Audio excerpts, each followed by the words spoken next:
no! Hey everyone, greeting to our wonderful listeners. I am Andy Kushner, host of The Wedding Biz, and this is The Next Level with my co-host Melissa Fancy. Hello everyone. And together we are going to dig deep into this incredible conversation with Mindy Weiss and give you some great tips to apply so that you can help elevate your own business. And God, Melissa, there were so many in this one. I had such a blast with Mindy. Don't you agree? Oh, you did. And I'm honestly very jealous that I wasn't there. I completely adore her. And I couldn't stop typing the whole time, taking notes. Yeah. It was just really good. So any listener questions today? Yes, actually, Lucy from Virginia has a fantastic question that I thought was very timely. Her question is, do you have any tips on how to deal with fear and anxiety in business? Being an entrepreneur sometimes feels like being on a roller coaster ride. Do you have any suggestions? Wow, Lucy, that's a big one. I'm having anxiety from the question about give you solutions for anxiety. Oh, geez. No, you know what though? It's a real tough one. It's a great question. And I think bringing it up in this kind of a show in this industry is really apropos. I mean, I know, and Melissa, I think we've talked about this before, this kind of thing. There's a lot going on. I mean, the political arena, there's just so much going on in the world, so much more pressure for so many different reasons. And friends of mine in the industry do talk about this kind of issue. I mean, there's not only the wonderful part of the ride, but, there are from time to time, there is fear and anxiety and things like that. And so what I can say, Lucy, for me is that, I'm going to start with a simple technique. So the way I start my morning, sometimes I will wake up, if I'm waking up particularly maybe anxious about the day ahead of me or it's just some pervasive feeling overall. My routine is I wake up, I stretch a little bit, I meditate, and I personally do transcendental meditation, and that has been so helpful for me. So whatever you all want to find, some kind of quiet time meditation to start your day. And then for me, I go work out. And that was really hard for me in the beginning to get up so early and work out. But I found that every single time, if I'm feeling anxious, it doesn't totally get rid of it completely, but I'll tell you what, it alleviates a huge percentage and it gets me ready for the day. Other than that, I would say, if it's something that's really intense and it's lasting a long time, seek help. I have had mentors all the way through since I was 18. I'm a big proponent of therapy. I think whatever works best for you to just ask for help. You don't have to do this alone. Of course, you can get with friends and all that kind of stuff. But if it gets really bad, seek some help. What do you think, Melissa? You got some comments too? Oh, I think all that is very valuable. But I also think there's a lot of power in planning and knowing when your season is expected to be low and really planning for that. We can be on the roller coaster ride or we can get off of it and we can plan for that.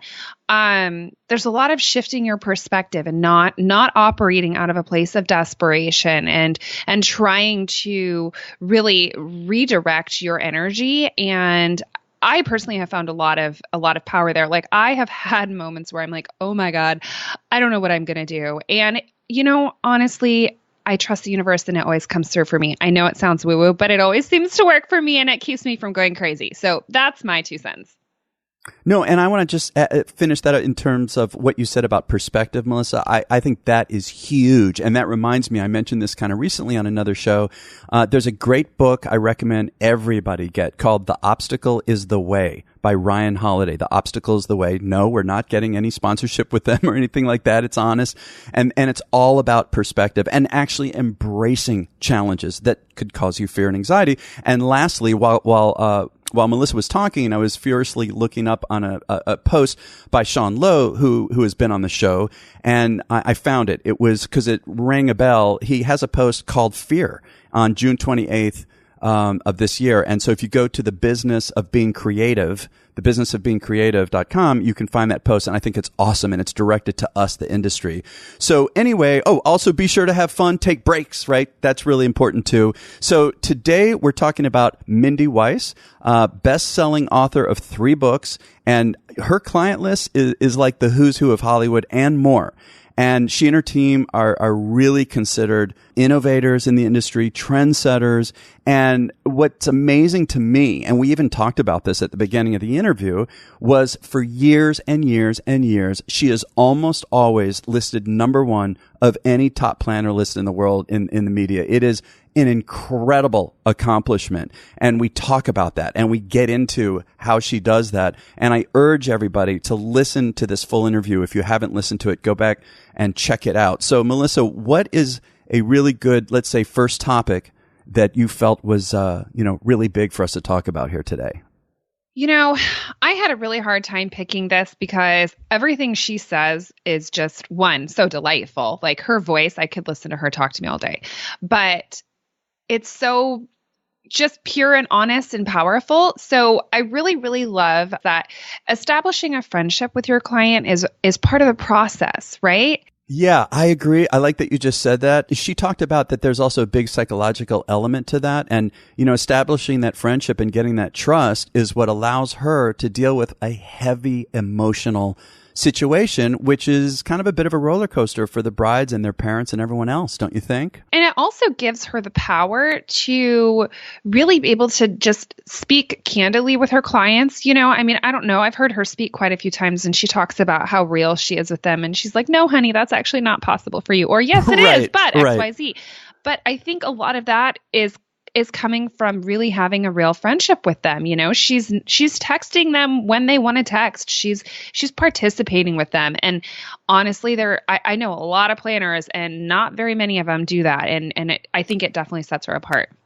Well, yeah. And also that relationship that you set with people, again, especially in this industry, like I say, it is so emotional and, so much is going on with it. I remember a story. I was meeting with one of my clients for my entertainment business, and it was with the bride, the bride's mother, and it was together. The groom was there, and it got really heated. And Mindy has talked about that too. I don't remember if it was on the mic or when she and I talked ahead of time, but there's been really heated situations. I'm sure we've all run into that.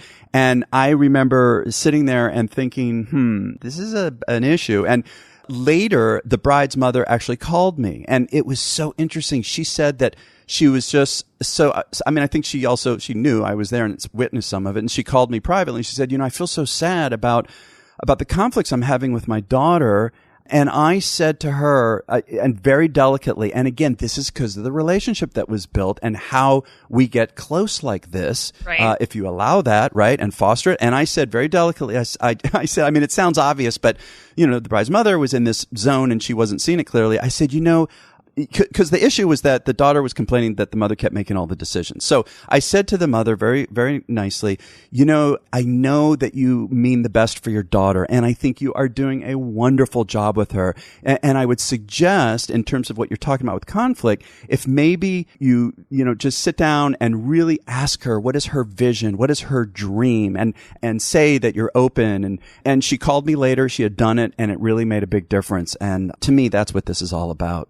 And that is a conversation you could have with her because you established a relationship with her. Yes. If you hadn't have done that, you couldn't do that. If we just act like service providers, we're never going to give them this deeper level of experience, right? And I kind of tell my brides that at the beginning when they book with me. And I'm like, look, especially lately, I've had people booking me almost 2 years out. And I tell them, like, this is something we're doing together. This is a conversation. And honestly, it's with grooms now too. I've had almost every meeting with brides and grooms.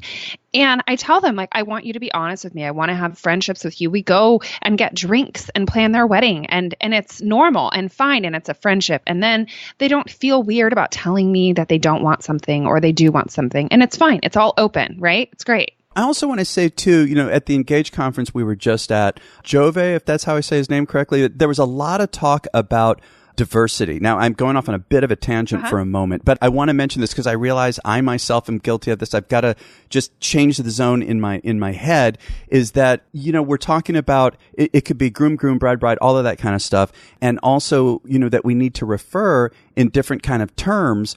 And Mindy brought up the issue of diversity. I remember Abby about, with Style Me Pretty was talking about embracing diversity and all of that too. So I noticed that I am using certain terms just now, and I want to bring that up too. so many people sit here and talk about, well, how do we tell people that we embrace diversity? And it goes back to exactly what you just said. It's how you talk about it. It's how you refer to it. You know, when we say brides and grooms, we mean couples. So say couples because it could be anybody, right? Exactly. Just be open That's about it. what I was thinking. Yeah. I know. That's exactly what I was thinking. So what else do you feel that was really stood out for you, Melissa, during this interview? I think it's actually, this is a really good segue to the next thing, which is communication, communication, communication. I think Mindy says that so many times in this interview. She does. Yeah, she did. Literally 3 times. Yeah, it's something I think people really overlook the value of. And it obviously is, you know, being friends with people, you're going to be talking to them. But Harmony Walton said that, you know, she's an avid emailer. And even if she can't, you know, fully respond, she'll respond and just say, hey, I'll get back to you. There's so much power in that, you know, and it's really about providing service to them. And it's amazing. I remember during the conversation that Mindy was talking about this really big businessman client who was trying to reach her, and she literally said, look, I have to spend 2 hours with the client, you know, I'll get back to you. And he said to her, no, I'm your only client. And she thanked him for that lesson. And she said that she has never mentioned another client since to a different client. And she's even taught her assistants. And again, this is an aspect of communication. She's taught her assistants to never say she's with another client, but rather, look, she can't come to the phone right now and she will soon. And that's part of the communication too. Well, and that is honestly, that's part of her brand, right? That's branding. The communication you get when you're a Mindy Weiss client, that's part of Mindy's brand. And I think that is just so powerful and definitely one of the reasons she's on the top of the list. Yeah, and we're talking service, yeah. Right? And authenticity. All of this is tying together. Oh, and I remember she also mentioned that her receptionist is highly trained. Yeah. And the way the receptionist, you know, answers the phone and how it starts there. Isn't that interesting? Like that, I know that makes sense to me, but I never thought about it like that the first touch point is the receptionist. And so again, we're talking about being authentic and being deep and having great communication. So we've been talking about communication, process, connecting with our clients, authenticity, all of that. And I just want to take a moment to say one of the biggest ways to do that is through music. It is such an emotional, impactful element of any party.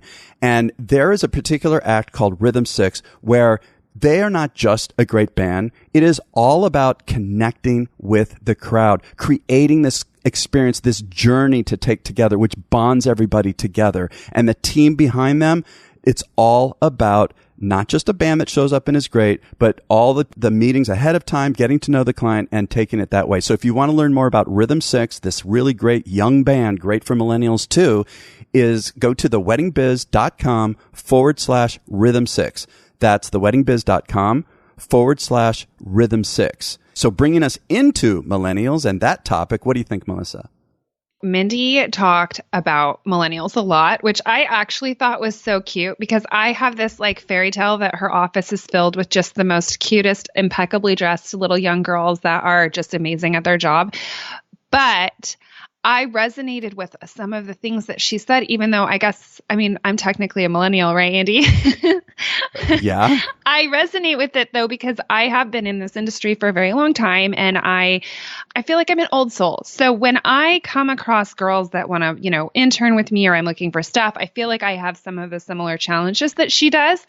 And I just want to say there's so much going on in our industry and all industries talking about millennials are this and they're frustrated with that. And turn that on its head. Let's just embrace this generation. They have so much to offer. They are so smart. If we empower them with our experience, I think that all of our businesses they have no choice but to just explode and be successful. I mean, don't you agree, Andy? I do. And I like what you're saying about embracing it. And, you know, this speaks even deeper than millennials. And, you know, we were talking about earlier the question about fear and anxiety and just the challenges that come up. And some people, because I hear talk to friends and stuff, and some people are frustrated. The decision making is so different now. I mean, and at first I was like, wow, we got to really figure this out. Because, yeah, I agree with you. We have to embrace this. And why not turn it into a positive? I mean, if you think about it, and I'm doing this in my own company with my team, okay, since the decision-making process really is changing. It's a very different vibe. And then you bring in technology and the use of social media and the how our attention span is getting less and less and less and less. And so instead of being frustrated and fighting it, it's like, okay, this is what it is. How can we use this to our advantage? Right. You know? Do you know what I'm saying? What can we do with this to actually improve our business, take it to another level, get more business? You know, I feel like I need to give everyone a little reality check here. So I have a lot of clients who are incredible. They've been successful in their little field within the industry for so long. I'm talking like 30 years plus. I cannot tell you how many people come to me and they're like, Melissa, I don't understand why my business is failing. I've been successful for 30 years. I know it all. I don't understand. I can't work with these young people. All these brides are so young. I don't understand. And the first thing I tell them is you need to go hire people that are the age of your brides. While they're continuing to be 20 to 25 to 30, your couples are still that age. And here you are getting older and older, honestly, and more out of touch with what's happening in the modern world because you know everything the way that you know it. You don't know what you don't know. So if you can honestly pair up with or team up with younger people who happen to know what's happening in this world with the modern technology and the way that people communicate, I think you're going to find a lot of doors open for yourself. I think that's a really good idea. You know, it's interesting. Mindy talked about, and she mentioned it in Engage, and she also talked about it in the interview, that she is hiring. There was a story that she told about one really young guy. Like, she didn't know his age, and it turns out that he's like 19, and it's been a couple of years. He's turning out to be a rock star for her. And the whole idea was to hire millennials. I know also Colin Cowie talked a lot about that in his interview. He specifically brings them in and has them do research for him and give him presentations. And they help put together a blog. And then there's Nikki Khan, you know, the South Asian wedding planner. She has her daughter. It's amazing, the two of them. I mean, imagine this. Nikki is older. She can really relate to the mother. Her daughter is able to relate directly with the bride. What a brilliant situation. Ines DeSanto and Veronica, her daughter, who I interviewed, that's going to be coming up in a month or so. Amazing interview, by the way. Same thing. Now, we don't all have kids at this point at our age. We don't all have old enough kids to do that. But yeah, bringing someone into the business in some way that can reflect that generation, I think says a lot to the customers, you know, that you do that, you're embracing it. So I thought that was a really great topic. So that's all we have time for today. Melissa, I know you have some really great information for everyone listening. Yeah, you guys, we have so much going on and we cannot wait to stay in touch with you. We are posting all the time on Instagram, interacting with you. Please follow us there at Wedding Biz Show. Make sure you are subscribing. We are right on iTunes. You can download and listen anywhere you go. Just press download and listen to us talk. Also, we love The Next Level so much, and we have so much more information than what we're able to get into with the time limit for each show. We are going to be sending out a guide for you if you want to sign up on our website, theweddingbiz.com. We will email you all of our notes. That's right. And I want to mention next week's episode, which is Roy Yamaguchi, celebrity chef who's regarded as an international culinary visionary and the creator of Hawaiian fusion cuisine. I'm sure everyone has heard about him. He's a founder of a collection of restaurants.